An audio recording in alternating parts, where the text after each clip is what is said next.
Hello my dear student, welcome to my YouTube channel Shiksha with Asha. जैसे कि आप सभी लोग जानते ही हैं, मैं आपको 9th क्लास का चैप्टर नंबर 6 का पार्ट नंबर 2 कवर करवाने जा रही हूँ। आज हमारे 9th क्लास की भी ज्योग्राफी कंप्लीट हो जाएगी। अभी तक मैंने आपको 6, 7, 8 तथा 9 की ज्योग्राफी कंप्लीट करवा चुकी हूँ। ऐसे ही हम पूरा 12 तक ज्योग्राफी कंप्लीट करेंगे। तो आइए स्टार्ट करते हैं। राष्ट्रीय जनसंख्या नीति क्या होती है? परिवारों के आकार उसके सीमित रखकर एक व्यक्ति के स्वास्थ्य कल्याण को सुधारा जा सकता है। ये तथ्य को ध्यान में रखते हुए भारत सरकार ने 1952 में एक व्यापार परिवार नियोजन कार्यक्रम को प्रारंभ किया है। ठीक है। परिवार कल्याण कार्यक्रम जिम्मेदार और सुनियोजित पितृत्व को बढ़ावा देना है। प्राकृतिक। ठीक है। राष्ट्रीय जनसंख्या नीति 2002 कई वर्षों के नियोजन प्रयास का परिणाम रहा है। राष्ट्रीय जनसंख्या नीति 2000 में 14 वर्ष से कम आयु के बच्चे को निःशुल्क शिक्षा प्रदान करना। निःशुल्क शिक्षा होता है बिना पैसे के प्रदान करना। शिशु मृत्यु दर को 1000 से 30 से कम बच्चों के लिए होना। व्यापारिक स्तर पर ये टीकारोधी बीमारियों से बच्चों को छुटकारा दिलाना। बीमारी जो छोटे छोटे बच्चों को लग जाती है उससे बच्चों को छुटकारा दिलाना। लड़कियों की शादी की उम्र को बढ़ाना। ठीक है। कि पहले बच्चे क्या होता था 15 से या 14 ऐसे वर्ष में शादी कर देते थे, तो उसको रोका गया। परिवार नियोजन को एक जन केंद्रीय कार्यक्रम में बनाने के लिए निहित ढांचा का प्रदान करना। राष्ट्रीय जनसंख्या नीति 2002 किशोर के बारे में पढ़ेंगे। राष्ट्रीय जनसंख्या नीति 2000 में किशोरियों की लड़कियों लड़कियों की पहचान जनसंख्या के उस भाग के रूप में होती है जिस पर बहुत ध्यान देने की आवश्यकता होती है। पौष्टिक आवश्यकताओं के अतिरिक्त इस नीति में अवांछित गर्भ धारण या यौन संबंध से प्रसारित बीमारियों जैसे किशोरी की संरक्षण जैसे अन्य महत्वपूर्ण आवश्यकता भी होती है, उस पर इन्होंने जोर दिया। जैसे कि इस कार्य में चलाए गए जिनका उद्देश्य देर से विवाह करना, देर से संतानोत्पत्ति करना, प्रोत्साहन करना, किशोर किशोरी में असुरक्षित यौन संबंध के कुप्रभावों के बारे में शिक्षित करना कि उनको इस प्रकार पहले की संबंध नहीं बनाने चाहिए, गर्भ निरोधन करना, सेवाओं को पहुंचाना, खरीद के भीतर बनाना, खाद्य संपूर्ण जानकारी उनको और सेवाएं प्राप्त करना। जैसे बाल विवाह को रोकने के लिए कानून से सुदृढ़ मतलब निश्चय वो रूल बनाना। किसी भी राष्ट्र के लिए वहाँ के लोग बहुमूल्य संसाधन होते हैं। एक शिक्षित स्वास्थ्य जनसंख्या कार्यक्रम शक्ति प्रदान करता है। ठीक है। नेक्स्ट है, अब हम पढ़ने जा रहे हैं एनसीईआरटी के अभ्यास के क्वेश्चन आंसर डिस्कस करेंगे, जिसमें हमारा पहला क्वेश्चन है, नीचे दिए गए 4 विकल्पों में से किसी एक विकल्प को आपको चुनना है। ठीक है। तो फर्स्ट क्वेश्चन है, निम्नलिखित में से किस क्षेत्र में प्रवास आबादी की संख्या वितरण संरचना में परिवर्तन देखने को मिलता है? प्रस्थान करने वाले क्षेत्र से आगमन करने वाले क्षेत्र में इनमें से कोई नहीं, या प्रस्थान एवं आगमन दोनों क्षेत्रों में से? तो इसका आंसर है ग, प्रस्थान एवं आगमन दोनों क्षेत्रों से। नेक्स्ट क्वेश्चन है हमारा, जनसंख्या में बच्चों के एक बहुत बड़ा अनुपात निम्नलिखित में से किसका परिणाम है? उच्च जन्म दर का, निम्न जन्म दर का, उच्च मृत्यु दर का, या अधिक विवाहित जोड़े का? क्या आप बता सकते हैं? तो इसका आंसर है हमारा उच्च जन्म दर का, अत्यधिक पैदा होना बच्चों का। ठीक है। नेक्स्ट क्वेश्चन है, निम्नलिखित कौन सा एक जनसंख्या वृद्धि का परिणाम दर्शाता है? एक क्षेत्र की कुल जनसंख्या वृद्धि की दर, प्रत्येक वर्ष लोगों की संख्या में वृद्धि होना, प्रति 1000 वर्ष में महिलाओं की संख्या में वृद्धि देखने को मिलती है। तो इसका आंसर है सेकेंड, प्रत्येक वर्ष लोगों की संख्या में होने वाली वृद्धि का मुख्य कारण है। नेक्स्ट क्वेश्चन है, 2001 की जनसंख्या के अनुसार साक्षर व्यक्ति क्या है? जो अपने नाम को पढ़ लिख सके, जो किसी भी भाषा में पढ़ लिख सके, जिनकी उम्र 7 वर्ष तथा वे किसी भी भाषा को समझने या पढ़ने लिख सके, जो पढ़ना लिखना अंक गणित तीनों जानता हो। तो इसका आंसर है हमारा, जिसकी उम्र 7 वर्ष है वे किसी भी भाषा को समझ और पढ़ लिख सकता है। ठीक है। नेक्स्ट क्वेश्चन है क्वेश्चन नंबर 2। तो फर्स्ट क्वेश्चन के कुछ क्वेश्चन है जिसके बारे में हम अभी जानकारी प्रोवाइड करेंगे। फर्स्ट है जनसंख्या। जो हमारी जनसंख्या है उसमें वृद्धि के महत्वपूर्ण घटक कौन से हैं? तो आइए पता करते हैं। महत्वपूर्ण घटक जनसंख्या वृद्धि के 3 महत्वपूर्ण घटक है: जन्म दर, मृत्यु दर और प्रवास। ठीक है, तो एक वर्ष में प्रति 1000 व्यक्ति में जितने जीवित बच्चों जन्म लेते हैं, बॉर्न करते हैं, ठीक है, उसे जन्म दर कहते हैं। यह वृद्धि का एक प्रमुख घटक है क्योंकि भारत में हमेशा जन्म दर मृत्यु दर से अधिक होता है। एक वर्ष में प्रति 1000 व्यक्ति मरने वाली संख्या को मृत्यु दर कहते हैं। मृत्यु दर में तेजी गिरावट भारत की जनसंख्या में वृद्धि की दर को दर्शाता है। लोग के एक क्षेत्र से दूसरे क्षेत्र में चले जाने को हम प्रवास कहते हैं। अंतर्राष्ट्रीय प्रवास जनसंख्या वृद्धि को भी प्रभावित करता है।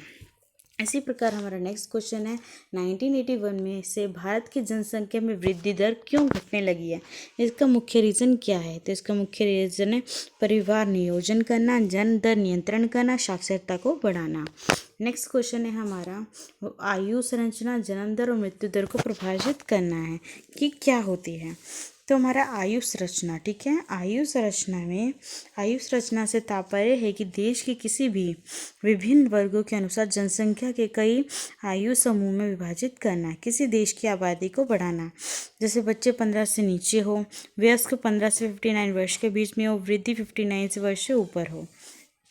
और हमारा जन्म दर क्या है, जिसमें इसमें पूछा गया जन्म दर के बारे में बताना। प्रति वर्ष 1000 व्यक्तियों पर जीवित शिशुओं की संख्या। मृत्यु दर है प्रति वर्ष 1000 व्यक्तियों पर मरने वालों की संख्या। इसी प्रकार हमारा नेक्स्ट 4th पार्ट है प्रवास जनसंख्या परिवर्तन का एक कारक कौन सा है? तो प्रवास का अर्थ होता है लोगों का एक क्षेत्र से दूसरे क्षेत्र में चले जाना। प्रवास आंतरिक व अंतर्देशीय हो सकता है। आंतरिक प्रवास से जनसंख्या के आकार में हो तो परिवर्तन नहीं होता, लेकिन जनसंख्या का वितरण आवश्यक प्रभावित होता है। अंतर्देशीय प्रवासों में जनसंख्या का आकार प्रभावित होता है।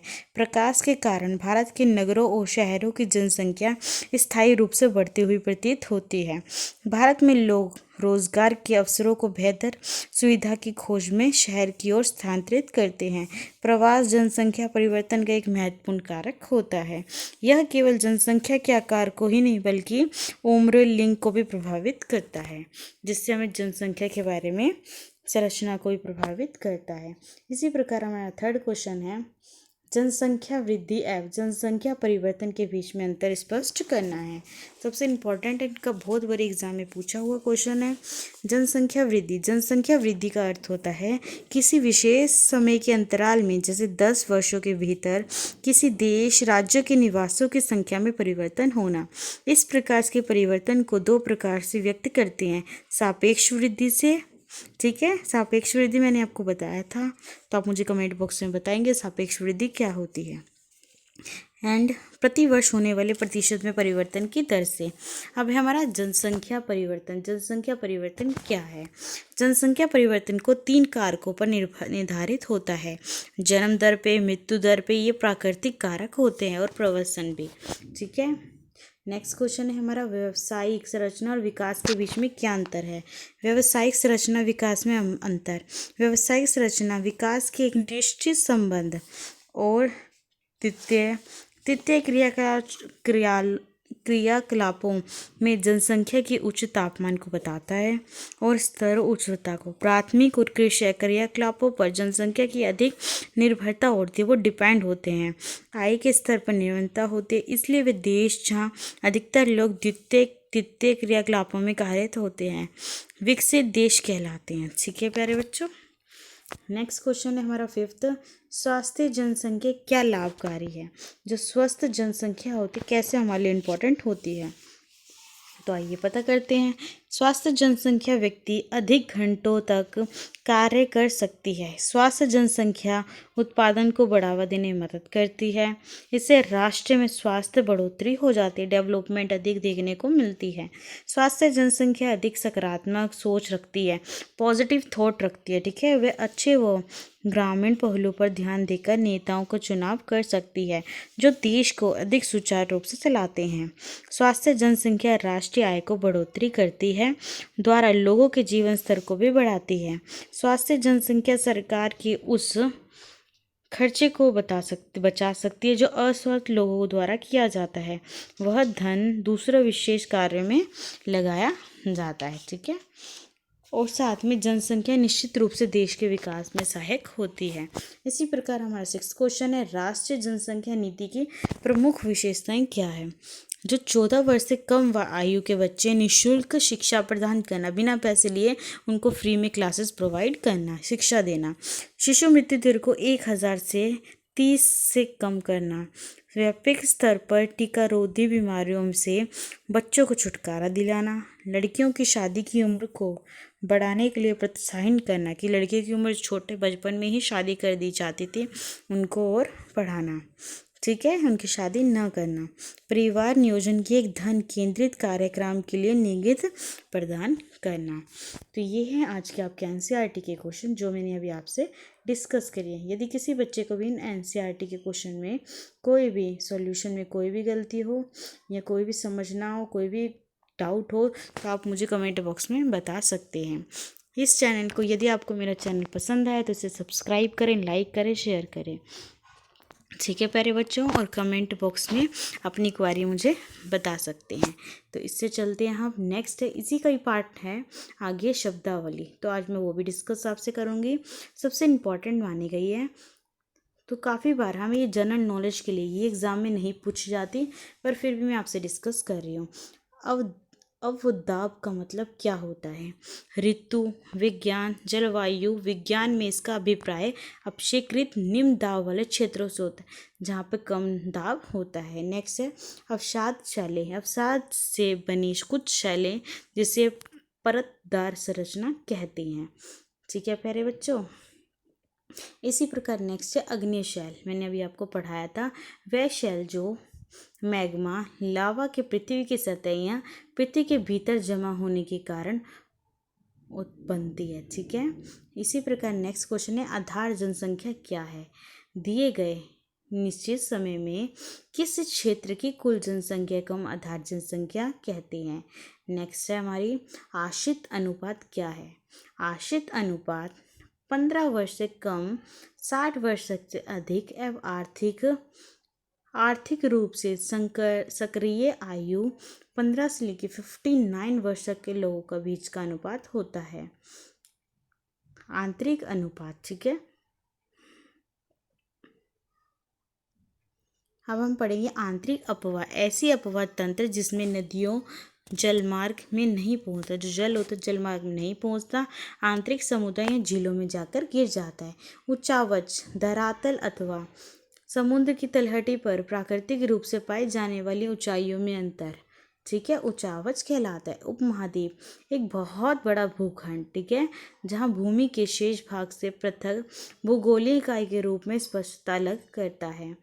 नेक्स्ट है किशोर अवस्था। किशोर अवस्था वह आयु है जब कोई व्यक्ति बाल अवस्था से अधिक आयु का होता है और आयु प्रौढ़ से कम होती है, 10 से लेकर 19 वर्ष के आयु के लोग। ठीक है, नेक्स्ट है जनसंख्या का घनत्व। अभी हमने पढ़ा चैप्टर में भी, प्रति इकाई क्षेत्र में जैसे 1 वर्ग किलोमीटर में रहने वाले लोगों की संख्या। जनसंख्या में वृद्धि, जनसंख्या की वृद्धि दर जनसंख्या बढ़ाने की गति बताता है।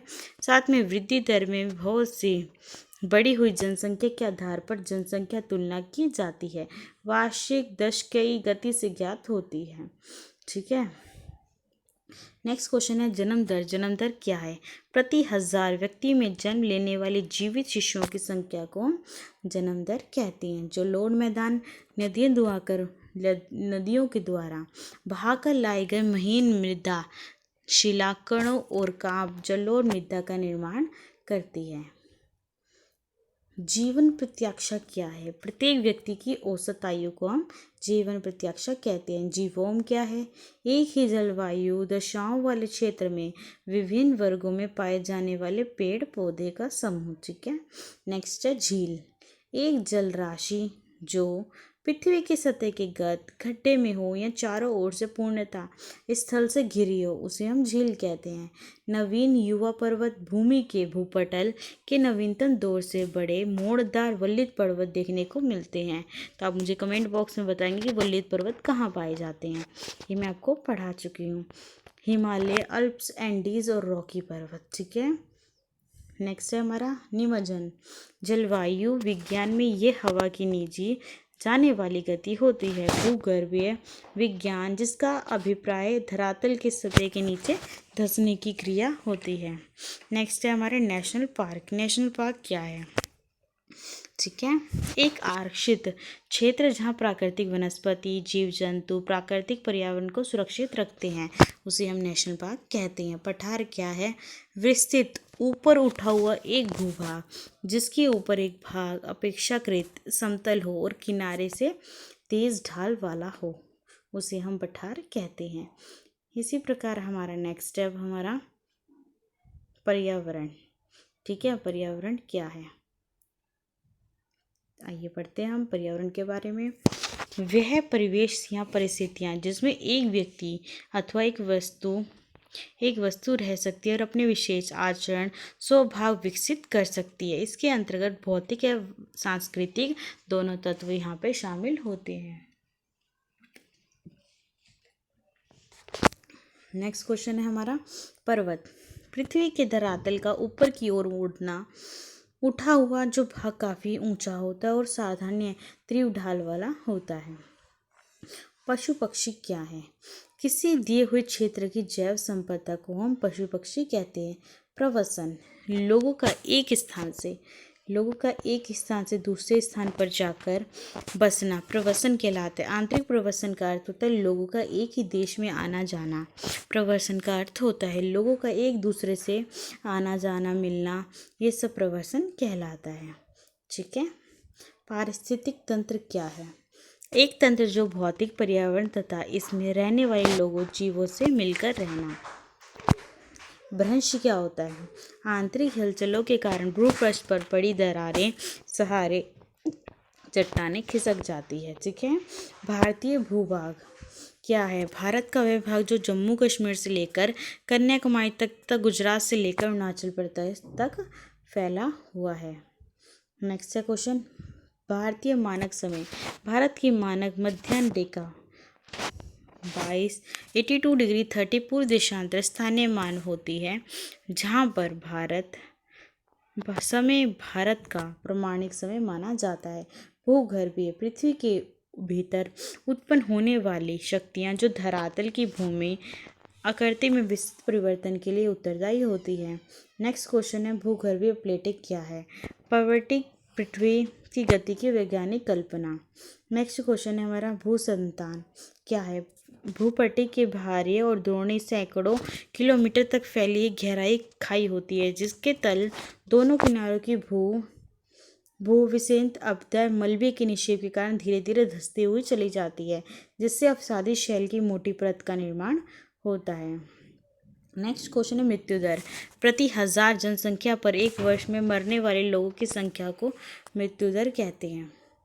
मानसून, एक बड़े क्षेत्र में पवनों का बिल्कुल उल्टी दिशा में बहना, जिससे ऋतु या मौसम में अंतर उत्पन्न करता है।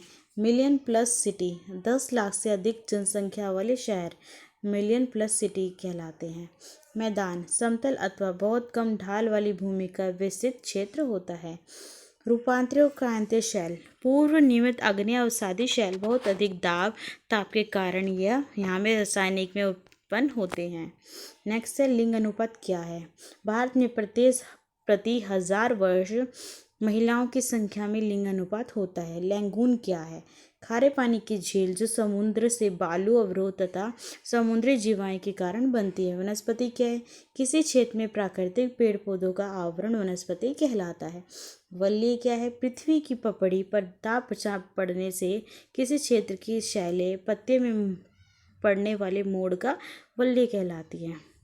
स्थलीय मंडलीय प्लेटें, दुर्बलता के ऊपर तैरने वाले महाद्वीपीय भूपृष्ठ अवतल बड़े बड़े भाग होते हैं। स्थानीय समय क्या है? किसी स्थान पर वह समय जब सूर्य के ठीक मध्य होता है या चमकता है। हिमानी क्या है? बर्फ या हिम का ढेर जो गुरुत्वाकर्षण के कारण अपने मूल स्थान से एक निश्चित मार्ग तक धीरे धीरे गतिशील करता है। तो मैंने आपको ये शब्दावली कंप्लीट करवा चुकी हूँ। ठीक है, सेकंड पार्ट आज हमारा 9th क्लास कंप्लीट होती है ज्योग्राफी की। अब तक मैंने आपको 6 से लेके 9th तक ज्योग्राफी कंप्लीट करवा दी है। जिन बच्चों को कोई डाउट हो तो मुझे कमेंट बॉक्स में बता सकते हैं। तो आप मेरे चैनल को, यदि मेरा लेक्चर पसंद आए तो सब्सक्राइब करें, शेयर करें और कमेंट करें। Thank you so much watching my YouTube channel Shiksha with Asha. Thank you so much. And ये शब्दावली को भी, ये भी काफ़ी बहुत इम्पॉर्टेंट है हमारे पॉइंट ऑफ व्यू से, तो इसे भी ज़रूर देखिए और अच्छे से पढ़ें। Okay, thank you.